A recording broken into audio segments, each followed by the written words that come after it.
Isso aí, Ramon. Prazer estar aqui, né, mais uma vez no MGP, do Instituto Mestre GP. Esse evento já está na nossa agenda anual, né? O Ramon é incansável para realizar esse evento. Eu queria agradecer a toda a equipe lá do Instituto Mestre GP por ter nos convidado, participar desse projeto. A gente está sempre presente nos projetos que tem como pauta compartilhar conhecimento, compartilhar experiência, que essa é uma das missões da PP. Então eu me sinto muito honrado e feliz por estar com você nesse projeto mais uma vez. E vamos estar, quiçá, nos próximos anos também juntos nesses projetos, compartilhando sempre conhecimento e preparando essa galera para enfrentar o nosso mercado cada vez mais competitivo. Eu estou aqui com o Paulo, vou passar a bola para o Paulo, porque o jornalista é o Paulo, né, Ramon? Então, eu estou aqui para compor com o Paulo e com a presença do Taralho, que eu tenho certeza que vai ser uma manhã muito proveitosa. É um prazer estar aqui com vocês, né? O Instituto Mestre GP, Ramon, todo mundo, a PP e o Fernando Taralli, que é uma inspiração para qualquer jornalista, porque nós somos dependentes químicos de bons conteúdos, né? E boas informações, e a agência que ele lidera é uma dessas que já há muito tempo, né, já vem fazendo uma diferença pelo viés jornalístico, né? Boas informações, campanhas maravilhosas, atendendo clientes enormes, né? Colgate-Palmolive, por exemplo, vocês têm um hub dentro da agência para atender essa marca tão inspiradora para a publicidade brasileira, né? Quem não se lembra das comunicações tão bonitas de Palmolive lá na década de 60 e com conceitos de brand and content já bem inspiradores para todos nós hoje, né? Eu gosto de perguntar, falar foi só assim para dar um bom dia para vocês, e se puder já faço já uma primeira pergunta para o Taralli, né? Mestre GP, né? É uma coisa que eu lembrei agora, né? Que GP, vocês têm né, inédito no Festival de Cannes, né? Um case YM para o Starbucks, né? Um case inspirador, e que eu gostaria que você explicasse qual é a gênese desse projeto que convenceu os jurados dessa competição que é muito desejada hoje no Cannes, assim como o Titanium Lions também, né? Como é que foi a gênese dessa construção desse projeto? Gente, bom dia. Obrigado pelo convite, SGP. A gente está muito feliz de estar aqui. Estou muito feliz, gente. Mestre Paulo e todo o trabalho que a PP faz. Obrigado pelo convite, tá? O Paulo já começou já trazendo um tema muito querido para a gente, que foi o GP de Glass, né? Quando a gente fala de Glass, esse GP novo, que fala muito da necessidade da sociedade evoluir em causas que a gente tanto pouco sabe que precisa evoluir, né? Então, quando a gente fez isso com a Starbucks, o que é muito positivo, Paulo, que o projeto continua. A gente foi de novo, escreveu esse ano novamente uma evolução onde toda uma seleção de profissionais trans passaram a fazer parte da equipe da Starbucks. Então teve uma continuidade. Isso é muito importante dizer, o compromisso que a Starbucks e junto com a gente assinaram e estão continuando nessa trajetória. Então eu diria que diferente de ser uma iniciativa e que tinha como foco a criatividade, ela é uma iniciativa de mudança da empresa da sua agência perante a sociedade, né? A gente teve aquele primeira iniciativa onde a gente trabalhou uma coisa tão bonita e tão a simbiose. O que você vai numa Starbucks é o seu nome no copo, né? Ele te chama pelo nome, ele escreve seu nome, né? Então não existiu um vínculo maior da ideia com a experiência da marca. E na hora que a gente ali transformou, pôde, através de criamos ali um grande escritório de Novo Registros, né? Foi naquele dia a gente teve mais registro de mudança do nome do que todo ano existe, e então foi muito simbólico e uma ideia muito fácil da pessoa entender, porque na Starbucks se escreve nome, e toda aquela comunidade queria muito trazer essa representação no seu documento. E teve a continuação. Eu volto a salientar a importância da continuidade. Isso aqui foi uma iniciativa que iniciou com o nosso projeto e agora já teve uma continuidade esse ano. Identidade, né, fundamental, né? E aqui no Starbucks em São Paulo, na Avenida Paulista, eu tive uma conversa muito legal com uma trans que trabalha lá e ela falou assim, poxa, a minha inspiração é Roberta Close, né? E eu falei, bom, tu é a cara dela, né? E aí é muito legal porque o efeito, ele tá aí. Silvio, eu vou fazer mais uma pergunta para ele. Agora, você atende uma marca tão desejada, né, pelo consumidor, né, e isso flui assim, independente até de outras iniciativas mercadológicas, né? Mas vamos falar que não é um anunciante de uma grande verba de mídia, né? Mas isso está mudando, não é?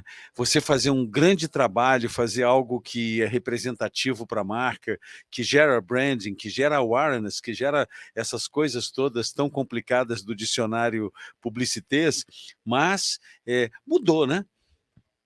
A gente tem como missão gerar marcas conectadas, né? E essa geração de marca conectada, ela passa por um tripé de cultura, onde a gente está entendendo o que está acontecendo na sociedade e como é que a gente responde a essas demandas da sociedade. E isso, obviamente, não é um processo fácil para as marcas, porque, obviamente, a gente vive uma polarização, então você acaba, às vezes, atraindo pessoas que não concordam, mas as marcas maduras, e a gente faz esse papel, caminham esse é o meu caminho, para lá que eu vou. E esses são os meus valores, esse é o meu propósito. Então, quando você pensa nessa missão de gerar marca conectada, Paulo, você está querendo, obviamente, gerar uma comunicação que tenha um fator orgânico muito preponderante, ou seja, que as pessoas queiram compartilhar, que as pessoas contem uma para as outras e façam esse projeto ter uma dependência, no seu melhor caso, em que a mídia tem uma dependência menor e por beber tanto do momento cultural importante, por ser algo que as pessoas se emocionam e opinem, a gente tem um fator positivo orgânico que é essa capacidade da comunicação transcender e nós sermos agentes de multiplicação, né? Então, eu acho que você falou muito bem. Hoje, a mídia tem um papel de ajudar muito, obviamente, a levar a mensagem, mas tem momentos mágicos onde a mídia deixa de ser fator preponderante e sim a mensagem em si é capaz de gerar a conversa. E isso é o sonho, né, da publicidade atual, conseguir fazer parte da cultura e fazer parte da conversa da sociedade. Materializar o sonho do McLuhan, né? O meio é a mensagem, né? E nesse caso de Starbucks, com vocês, ele vira sendo o agente, mesmo porque são as redes sociais deles que emulam, né, todo essa conectividade, como você bem falou. Silvio. Bom, foi muito legal, Paulo, você trazer logo no início o case da Starbucks para essa conversa, né? Tarali, sabe que lá na PP a gente tem uma pauta muito latente, que é a pauta da diversidade e inclusão. A gente tem conversado com muita gente no mercado, com agências, os veículos, as marcas. Como que está essa agenda ESG na agência e de que forma a agência pode contribuir e ajudar os clientes com essa agenda? Essa é excelente pergunta. Primeiro, a questão da inclusão e diversidade, a gente resolveu ter uma postura afirmativa. Então, a gente tem uma diretora, que é a Valéria, ela faz parte da liderança da empresa. A gente não quis transformar isso numa iniciativa do RH, não. Tem uma diretora dedicada a isso. Ela tem duplo reporte, ela cuida da América Latina, trabalha para o Brasil e se reporta à nossa líder global de diversidade. E a Valéria, quem a conhece sabe que ela é extremamente afirmativa até na pauta dela. Então a gente já tem hoje um programa PAR, que é um programa de inclusão de estagiários. Esses estagiários a gente fez de novo afirmativo, então é um programa onde a gente priorizou profissionais negros. E ela já criou um programa de aceleração de carreira dos negros que estão na agência. E de novo, como é que eu acelero? Porque não é só entrada, mas também ascensão. Como é que a gente consegue ter esse trabalho, porque é uma dívida social, gente. A gente tem que ser muito claro, né, e deixar de ser polido. Não, é dívida. A gente tem que trabalhar para isso. Ela também tem uma pauta importante que é a inclusão de mulheres na criação, outra área importantíssima e não é um problema brasileiro, é um problema mundial, e a gente está levando isso muito a sério. Então, são várias pautas, e eu diria para você que, para nós, a gente está encarando isso como fator de sucesso. A gente tem processos de seleção de agências onde isso é pauta do checklist do qual é a sua postura mediante isso, né? Estou falando do lado social. Toda uma questão ESG, os clientes, obviamente, encaram isso com muita seriedade. E para nós é muito bacana esse momento do mercado olhando para essas causas, por isso que a gente tem tantos projetos ricos, né? E a gente, com a Vivo, esse ano, a gente fez projetos maravilhosos.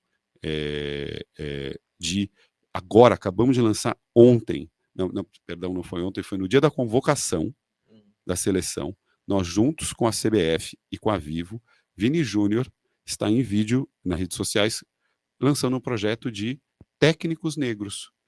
Nós temos tantos atletas negros que nos orgulham e poucos técnicos negros, né?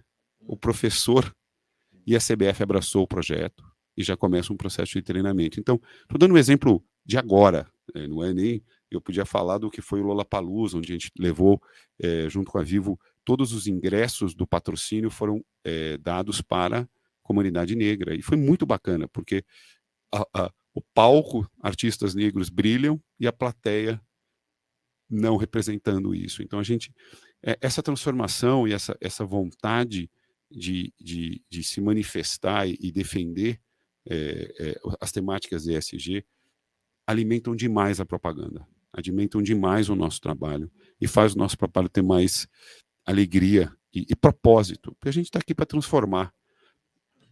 Geramos consumo, é o nosso principal objetivo, mas através de uma transformação, através de empresas que tenham propósito e queiram fazer a sociedade evoluir.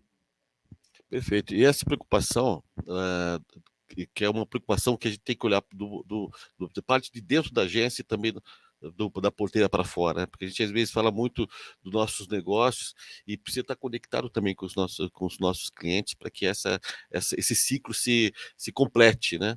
Porque a gente faz um trabalho interno e aí na hora que a gente coloca os nossos projetos para fora da porta, ainda tem essa questão para ser discutida, e que legal que vocês têm essa preocupação, tem preocupação com os clientes, parabéns, isso para a gente é um fator de muito orgulho, e a gente sabe que a gente está só começando, né, Tarani, nessa jornada, né? É isso, Paulo. É isso, eu gostei muito da sua abordagem, porque até bem pouco tempo, né, o que era a pauta ESG na comunicação? O que era a diversidade?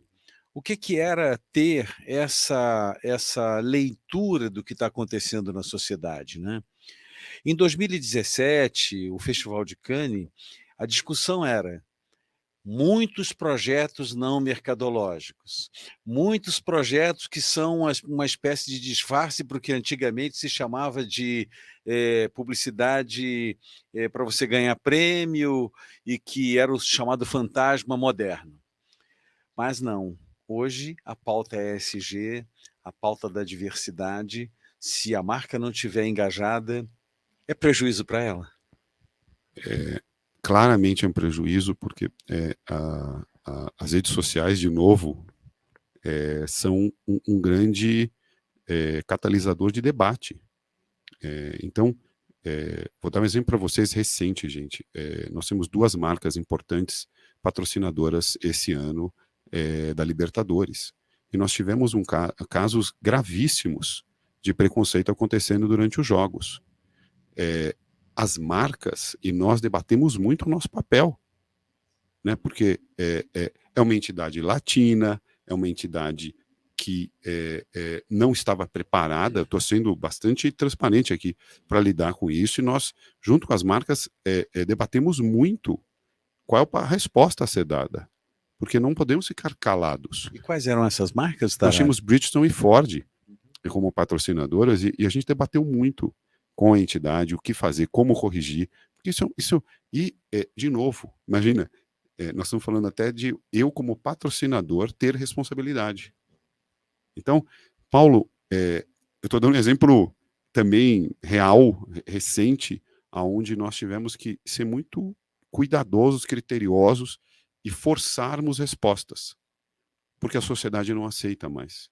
Independente se país X tem um problema racial diferente. Não. Racismo é racismo e é crime.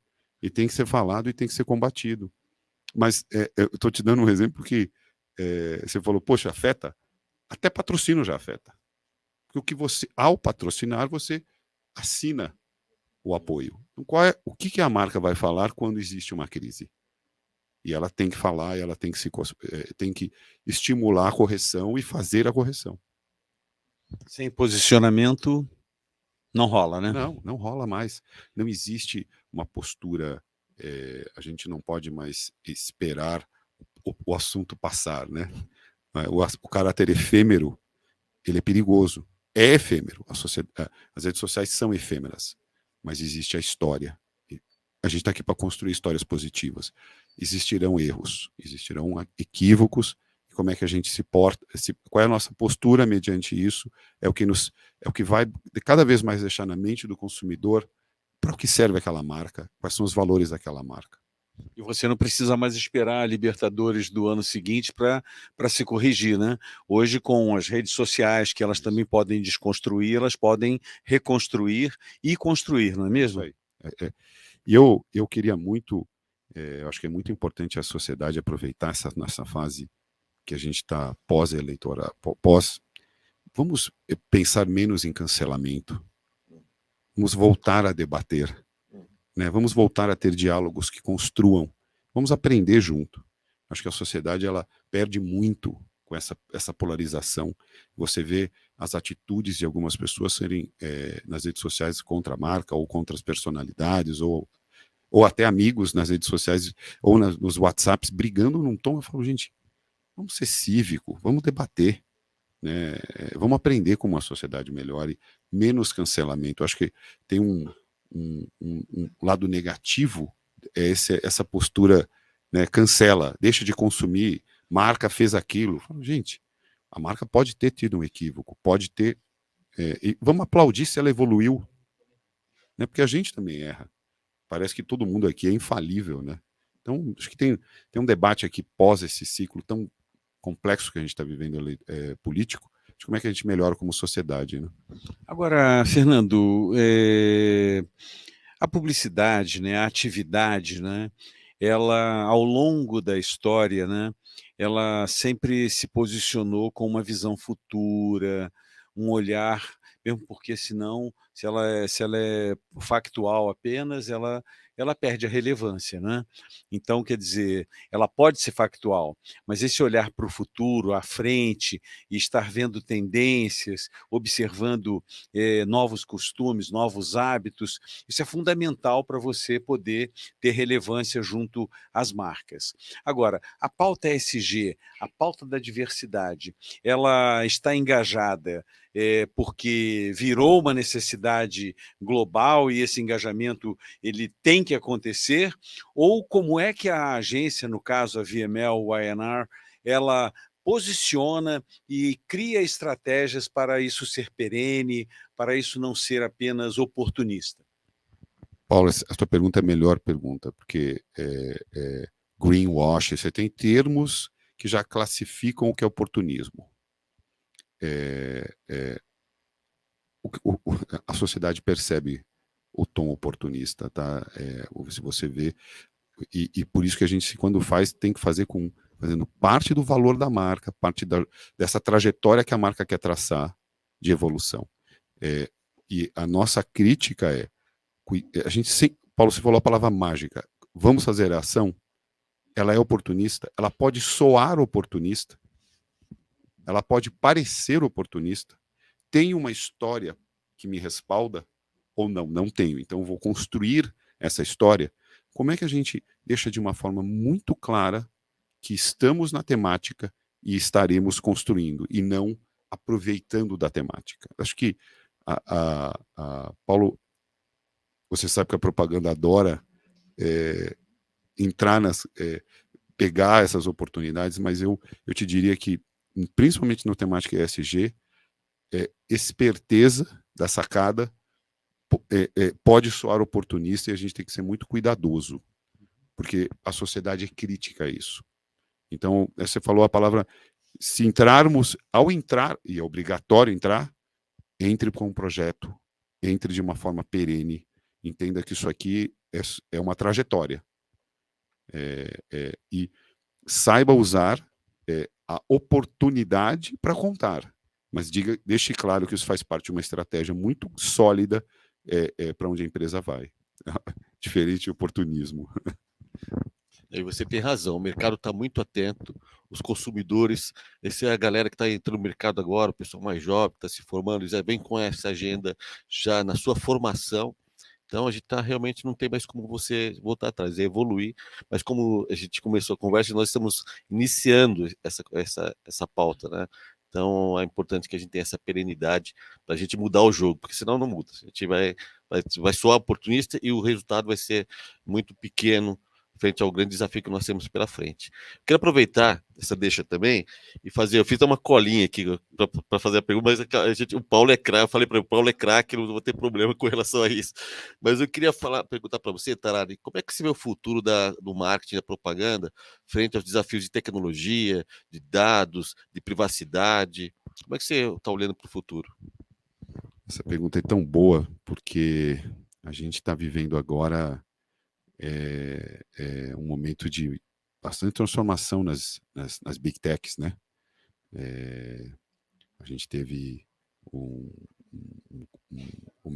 Meta, né, o Facebook anunciando uma redução de equipe, o que está acontecendo no Twitter, o próprio YouTube não entregando resultado de crescimento recente, e tudo começa também com a mudança da Apple com relação ao uso de dados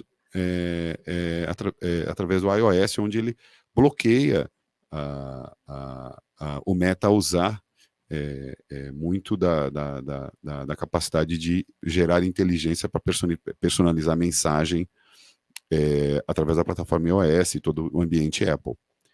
Se você me pergunta, como consumidor e como profissional de marketing, eu acho positivo. Eu acho que a gente ficou muito bem acostumado, a palavra, hein? Com o poder de personalização que o uso de dados das Big Techs nos deram, tanto Google quanto Face. Né? A gente hoje consegue ter, através dos cookies, uma capacidade de personalização e de acompanhar a tua jornada muito efetiva. Ao mesmo tempo, isso não foi bem usado. Então, eu acho que agora essa preocupação de como é que o meu dado é exposto e como é que a minha informação é usada para marketing passa por um novo debate. Né? Então, eu queria te dizer que acho muito positivo a gente voltar a ter mais privacidade, porque a gente passou um pouquinho eu estou sendo... a gente abusou do uso do dado, foi muito bom para o negócio, para os negócios, para nós, como fazendo campanhas de performance, mas a sociedade perdeu como um todo. Então agora a gente dá um passo atrás e passa a ter a discussão de dado da empresa, que dado eu cedi à empresa para que ela use, como é que esse dado... então, eu acho que esse debate é um debate muito bom. E eu, empresa, e com minha agência, passo a ter estratégias de coleta de dado com permissão, como é que eu faço esse dado ser enriquecido, first party data, com as plataformas. Mas eu sinto que a gente está entrando num momento interessante. Eu vou fechar meu raciocínio dizendo: o modelo de personalização e o uso de toda a inteligência artificial, até de customização de mensagem, já que eu tenho tanto dado, é muito positivo para a eficácia da comunicação. Quando eu vou diminuindo essa capacidade, a criatividade volta a ser o que nunca deixou de ser, mas tem que ser preponderante. Porque eu, de novo, vou ter que parar você e te propor algo que te gere atenção. Então, no fundo, estamos todos um pouco com medo do que será o fim do cookie, né? E com tudo que ele trouxe de benefícios para a cadeia de nosso mundo. Mas eu acho que é positivo, gente, porque como sociedade a gente evolui, como comunicação a gente vai voltar a ter, sempre olhar para a criatividade primeiro, e as empresas que melhor souberem traçar estratégias com as suas agências de comunicação personalizada, já que eu tenho o dado, poderão ser as mais bem-sucedidas, tá? Mas, de novo, com o cliente controlando para quem ele dá o dado. E como o dado é usado, né? Perfeito. Paulo. E essa questão dos dados, né, o fim dos cookies, essa coisa toda, né, nos remete a um pouquinho ao passado não tão distante assim do CRM, né? E hoje você tem uma empresa dentro do seu universo, que é a Market Data, né, que está lá e que é uma empresa CRM first, vamos dizer assim, né? E isso é bom para você ter esses dados dentro de casa e usar esse universo, né? Com as autorizações que são perenes. Hoje na Europa você tem uma experiência, você que é um grupo europeu, você tem toda a experiência da lei de proteção de dados, que já tem uma década lá, nossa, é mais recente, ainda com muitas discussões, né? É isso. É muito isso, Paulo.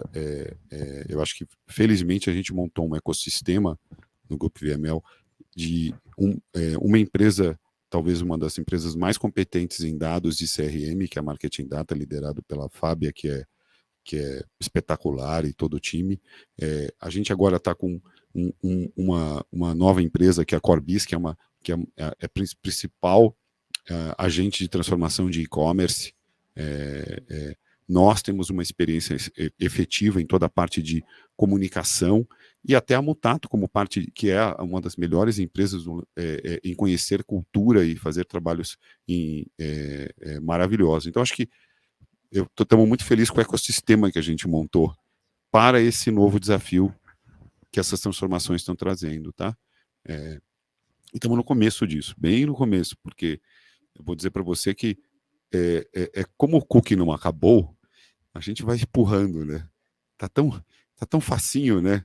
E acho que tem muito debate por acontecer e transformação por acontecer quando efetivamente o fim dos cookies acontecerem.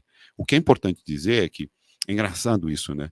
Na Europa e nos Estados Unidos, onde a plataforma Apple é mais de 50%, já teve efeito. Aqui, como a gente tem ainda Android com 80%, a gente não sentiu ainda essa transformação que a Apple gerou versus o uso de dados do Meta. Então a gente está ainda gradualmente caminhando para lá, mas vai ser divertido viver essa experiência nova. Já que a gente está em São Paulo, e para trazer uma ponderação mais cultural, né, e de identidade do Estado e da cidade, né, vou recorrer aqui um pouquinho ao Augusto de Campos, Haroldo de Campos, os pais da semiótica, que a publicidade tanto se apropria, né? Quer dizer, a ideia dos cookies é fazer biscoitos finos, né? Muito boa essa, Paulo. A gente vai ter que encerrar, que tá dando um sinal ali pra gente. Que pena, que conversa rápida, né? Mas eu queria agradecer de novo ao Mestre GP por esse projeto, agradecer ao Ramon. Taralho, um prazer estar com você aqui nessa conversa. Pena que é tão curto o espaço, mas isso é bom porque a gente vai marcar outras vezes, né, para conversar sobre esse assunto. E Paulo, que bom estar com você aí nesse desafio, né? Isso aí, passo para o Ramon agora, né?